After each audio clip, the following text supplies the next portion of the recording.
हम सभी के प्रयासों से ये विश्वास बढ़ा है कि विश्व कल्याण के लिए सबके हितों की सुरक्षा आवश्यक है, सबकी भागीदारी आवश्यक है।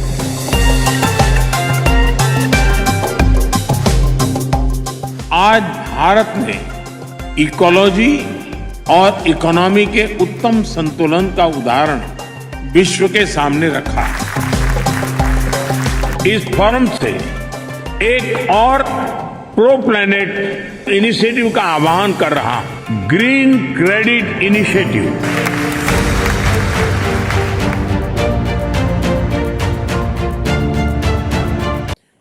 मैंने देखा है कि अगर आपने डिप्लोमेसी सीखनी है तो आप प्राइम मिनिस्टर मोदी और उनकी टीम से सीखें। किस तरह वो, जैसे ऐसे लग रहा है जैसे यूएई में कॉन्फ्रेंस मोदी साहब करा रहे मोदी साहब करवा रहे हैं। आज अगर यूएई ने उसको वार्म वेलकम किया है, अगर हम उनको ये मौका ना देते, ओपन मार्केट ना छोड़ते और हम अपने रिलेशनशिप्स को उनके साथ बेहतर बनाते तो शायद वो मार्केट हम कैप्चर कर सकते थे, बट हमने नहीं की, लोगों ने उसको कैप्चर कर लिया। बिल्कुल सर, आपने 100% सही कहा। इंडिया के प्राइम मिनिस्टर नरेंद्र मोदी ने ग्लोबली जो इंडिया के लिए रिस्पेक्ट बना दी है वो उन्होंने गेन की है अपनी मेहनत से और अनथकन कोशिशों की वजह से। नरेंद्र मोदी साहब हमेशा से कोशिश करते हैं कि इंडिया का भला हो और जहाँ पे भी कुछ बेहतरी हो मुल्क के लिए, वो ये नहीं कभी भी सोचेंगे कि यार ये मुस्लिम कंट्री है या हमारा इनसे क्लैश है या जो भी है। वो ट्रेडिंग हर बंदे के साथ कर रहे हैं। वो इन्होंने बिल्कुल ही उस भेदभाव को ख़त्म किया हुआ है। अपने मुल्क के बारे में सोचते हैं, जहाँ पे मुल्क का फ़ायदा है, मुल्क की आवाम का फ़ायदा है, वो वहाँ पे जाने के लिए तैयार हैं। और हमेशा से उन्होंने यही किया कि अपने मुल्क की खातिर जहाँ पे भी जाना हो, चाहे वो कोई भी कंट्री है, चाहे वो कोई भी मज़हब से रिलेटेड है, इन्होंने कभी भेदभाव नहीं किया उस पर। तो हमारे साथ फ्रेंडशिप क्या हो, हमारा नाम लेना, पाकिस्तान का नाम लेना बाहर की कंट्री पसंद नहीं करती। बिल्कुल ऐसा ही के लोग हमें यू डर्टी मैन फलां फलां फलां जितने भी लफ्ज बोले वो हमें वहाँ से सुनने पड़ते हैं। कैसे, हालांकि वो मुसलमान हैं, हम भी मुसलमान हैं, हमारे में मुसलमानों वाली बात नहीं है। हालांकि ये फ्रेंडशिप हमें मिलनी चाहिए। नेशनल कम्युनिटी रिलीजन बेस पे नहीं चलती, वो बिजनेस बेस पे चलती है, रिलेशन बेस पे। आप और एक बिटर रियलिटी है, मफाद का रिश्ता होता है। तो अगर आपको बिजनेस मिल रहा है, ग्रोथ में अपॉर्चुनिटीज मिल रही है, इन्वेस्टमेंट आ रही है, आपकी लोकल इकोनॉमी को अगर इंडिया पूरे करेगा तो डेफिनेटली आप उनकी तरफ जाएंगे। आज हमें बाघा बॉर्डर खोलते हैं, हमें इंडिया से सस्ती चीज मिलेगी, हम चाइना की तरफ नहीं जाएंगे। सर मिल रही है ना, बॉर्डर तो हमने खुद बंद किए।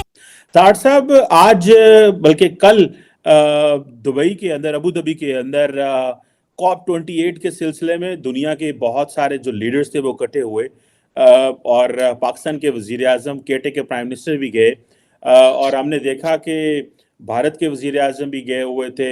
हमारे वजीर आजम ने जितने भी इंटरव्यू दिए वो यही कहे कि लॉस एंड डैमेज फंड के हवाले से हमें पैसे दे दें, पैसे दे दें। एक तो बहुत ज़्यादा उनको ये क्रिटिसाइज किया गया है। दूसरा, ताड़ साहब, ये हमें ये भी क्रिटिसाइज किया गया है कि हमारे प्राइम मिनिस्टर को उन्होंने पूरी पिक्चर के एक साइड कोने में खड़ा कर दिया और कई लोग कह रहे हैं कि नरेंद्र मोदी इस वक्त ग्लोबल लीडर के तौर पे सामने आए हैं और वो फ्रंट लाइन पे खड़े हुए थे होस्ट के साथ, और हमारा प्राइम मिनिस्टर बिल्कुल ये जिसे कहते हैं ना, कोई पॉइंट तो नहीं बनता, लेकिन पाकिस्तान के सोशल मीडिया पे बड़ा ट्रोल किया गया है वजीर आजम पाकिस्तान को कि बिल्कुल ऑन द एज खड़े हुए हैं। इसकी क्या वजह है? क्या ये चीज बताती है कि हमारे प्राइम पाकिस्तान की इस वक्त इंटरनेशनल लेवल पे ये पोजीशन है, और क्या ये भी बताता है कि पाकिस्तान के जो मेन स्टेक होल्डर हैं वहां पे भी हमारे वजीर आजम की कोई वैल्यू नहीं है? How do you see this climate diplomacy में हमारे वजीर आजम थोड़े बुझे बुझे नजर आए, जबकि नरेंद्र मोदी तो फ्रंट पे छक्के खेल रहे थे, बल्कि इटालियन प्राइम मिनिस्टर तो सेल्फियां ले रही थी, तो वो बड़ा इस वक्त इंटरनेट पे सेंसेशन बनी है। How do you see this particularly हमारे वजीर आजम का सिर्फ फंड की बात करना, पैसों की बात करना और कोई इनिशिएटिव ना देना, इसको कैसे देखते हैं आप? चीमा साहब, आज मैं COP28 के हवाले से मैं बताना चाहूंगा कि आज जो दिन था वो आज क्लाइमेट फाइनेंसिंग के हवाले से आज था। मोदी साहब ने उसमें स्पीच दी, और बल्कि ना सिर्फ उन्होंने स्पीच दी है, उन्होंने कहा है कि 2028 में they want to host the COP, और ये दूसरी होगी। पहले भी एक COP को भारत जो है वो होस्ट कर चुका है। लेकिन उसमें चीमा साहब, मोदी साहब के साथ काकड़ साहब का कंपैरिजन बनते नहीं। वो दुनिया की 5th लार्जेस्ट इकॉनमी है, और काकड़ साहब, मुझे इस तरह लग रहा है कि वहां जर्सियां स्वेटर लेने गए थे तो उन्हें पता चला कि यहाँ पे कॉन्फ्रेंस हो रही, तो उन्होंने कहा भाई तुसी भी मिल जाओ किसी मुझे हो सकता है ਤੁਹਾਨੂੰ ਵੇਖ के कोई पैसे दे दे शायद। इंडिया बेसिकली वो कंट्री है जो कि साउथ एशिया के रीजन में चाइना को काउंटर कर सकता है। जो सेल्फ रिस्पेक्ट है ना, वो मोदी में है, जो कि हमारे लीडर्स में बिल्कुल भी नहीं है। वो जाते हैं तो जाके कहते हैं कि हम मांगने नहीं आए हुए, मैं यहाँ पे मैं मांगने नहीं आया हुआ। वो लोग एक हैं, कुछ भी हो आप देखो, कुछ भी हो कहीं भी हो, सब काफर एक हो जाते हैं। सर आपका नाम? My name is Ali Adnan. करते क्या है? मैं स्टूडेंट हूँ। बिल्कुल सही।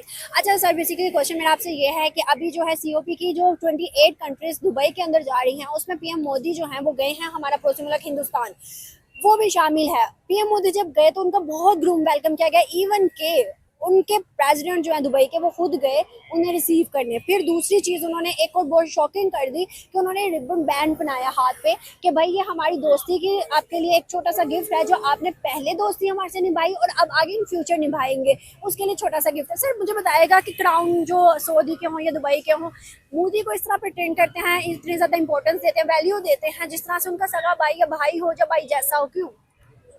देखें, इसके लिए तो आपको क्वेश्चन में ये आपका आंसर है कि वो जो हमारा पड़ोसी मुल्क है उसकी जो इकानमी है वो हमसे देखे कितनी, वो वर्ल्ड की जो है 5th लार्जेस्ट ग्रोइंग इकानमी है। और अगर आप बात करें IMF वगैरह की, तो पाकिस्तान IMF के कितने अब तक जो ले चुका है, फंड कितने ले चुका है, और हिंदुस्तान ने 2000 के बाद IMF से एक मरतबा भी रुजू नहीं किया कि हमें पैसों की ज़रूरत है।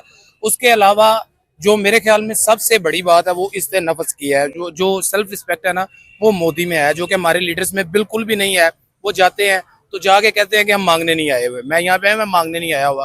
तो जब आपने जाके अपना इंट्रो ये करवाना है टर्की जैसे ममालिक में, तो फिर मेरे ख्याल में फिर यही जो है ना वो सर्कमस्टांसेस और कॉन्सिक्वेंसेस ऐसे ही होंगे। दुबई के अंदर सर इस समिट के अंदर तकरीबन 150 मुल्कों के प्राइम मिनिस्टर शमूलियत कर रहे हैं। इसमें पाकिस्तान भी है, हिंदुस्तान भी, बांग्लादेश भी, बहुत सारे मुल्कों के।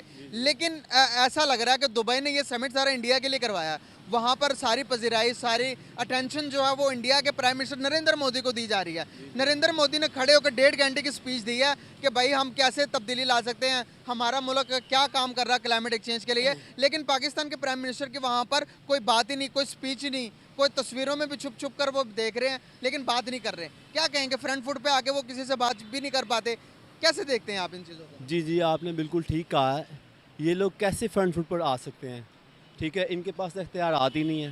दूसरी बात है कि ये मोदी शुदी जो प्लान कर रहा है ना, ये आपको पता हमेशा वो अपने मुफाद के लिए करता है। कभी भी दूसरे मुल्कों के या मुस्लिम ममालिक के लिए, इवन के पाकिस्तान के लिए तो वो बिल्कुल नहीं बोलता, और ना कोई ऐसा काम वो कर सकता है जो पाकिस्तान के हक़ में हो। सर वो क्यों करेगा? वो तो हमने खुद करना ना अपने हक़ के लिए। तो इन लोगों को जाते हुए कुछ शर्म आनी चाहिए ना, या इन लोगों को जाने से पहले कुछ समझना चाहिए कि हम वहाँ जा रहे हैं, हम लोग गूंगे बैठे हैं, हमारा वहाँ कोई काम नहीं है, हमारी कोई सुनवाई नहीं है, हमें कोई नहीं वहाँ सुनेगा।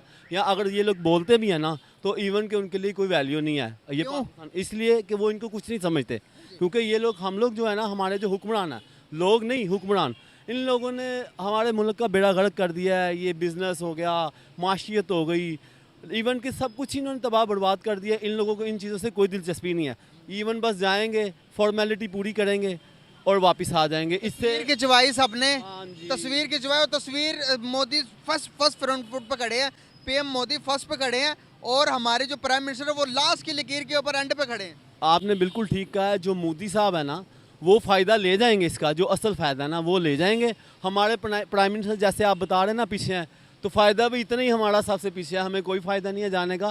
पहले इनको अपने पाँव पे खड़ा होना चाहिए, फिर किसी ऐसी चीज़ों में या ऐसी चीज़ों में जाके इनको शामिल होना चाहिए जहां इनकी कोई सुनवाई हो। नमस्कार दोस्तों, दुबई में हो रहा जलवायु परिवर्तन को लेकर COP28 सम्मेलन संयुक्त राष्ट्र की सालाना बैठक होती है, जिसमें जलवायु परिवर्तन को लेकर चर्चा होगी, जिसमें भविष्य में जलवायु को प्रदूषित होने से बचाने के लिए विभिन्न देश एकजुट होकर इस पर काम करेंगे। भारत की तरफ से इसमें PM मोदी जी भी शामिल हुए, जिसमें PM मोदी जी का दुबई प्रिंस ने गर्मजोशी से स्वागत किया और मोदी जी ने विभिन्न देशों के प्रतिनिधियों को संबोधित भी किया, जिसे देखकर पाकिस्तानी जलने लगे हैं और कहीं ना कहीं पाकिस्तानियों को ये बात पच नहीं रही है, क्योंकि जिस तरीके से मोदी जी का ग्रैंड वेलकम खुद दुबई प्रिंस ने रात 2 बजे पहुंचकर किया, वहीं दूसरी तरफ अगर पाकिस्तान के प्रधानमंत्री की बात की जाए तो पाकिस्तान के प्रधानमंत्री जिनका इस सम्मेलन में पता नहीं चल रहा है कि वे आए भी हैं या नहीं। वहीं भारत के पीएम नरेंद्र मोदी जी और भारत देश को दुबई द्वारा इतनी तवज्जो देना कहीं ना कहीं पाकिस्तान को खल रहा है। वहीं दूसरी तरफ अगर देखा जाए तो मोदी जी का COP28 में जाना इसलिए भी खास हो जाता है क्योंकि जो देश दुनिया में सबसे ज्यादा कार्बन उत्सर्जन करते हैं जैसे चाइना और अमेरिका, जबकि मोदी जी का COP28 में जाना और दुनिया भर के देशों को संबोधित करना मोदी जी और भारत की एक अलग छवि पेश करते हैं और मोदी जी को एक वर्ल्ड लीडर की तौर पर दिखाते हैं। और चाइना और अमेरिका के प्रेसिडेंट इसलिए नहीं आए क्योंकि दुनिया में सबसे ज्यादा उत्सर्जन वही करते हैं, दुनिया में सबसे ज्यादा पॉल्यूशन वही फैलाते हैं। अगर वो आते तो उन पर उंगलियां उठती और सवाल जवाब होते, इसलिए वो खुद न आकर उन्होंने फॉर्मेलिटी के लिए अपने प्रतिनिधियों को भेजा है, जबकि मोदी जी ने ऐसा नहीं किया है। मोदी जी ने एक जिम्मेदार नागरिक होने के नाते और जिम्मेदार देश का प्रधानमंत्री होने के नाते भी खुद गए और संबोधित किया इस सम्मेलन को और बताया कि भारत दुनिया के लिए हर बेहतरी के काम में साथ खड़ा हुआ है। और ये सब दिखाता है कि मोदी जी भारत देश को और खुद को एक वर्ल्ड लीडर के तौर पर प्रस्तुत करते हैं।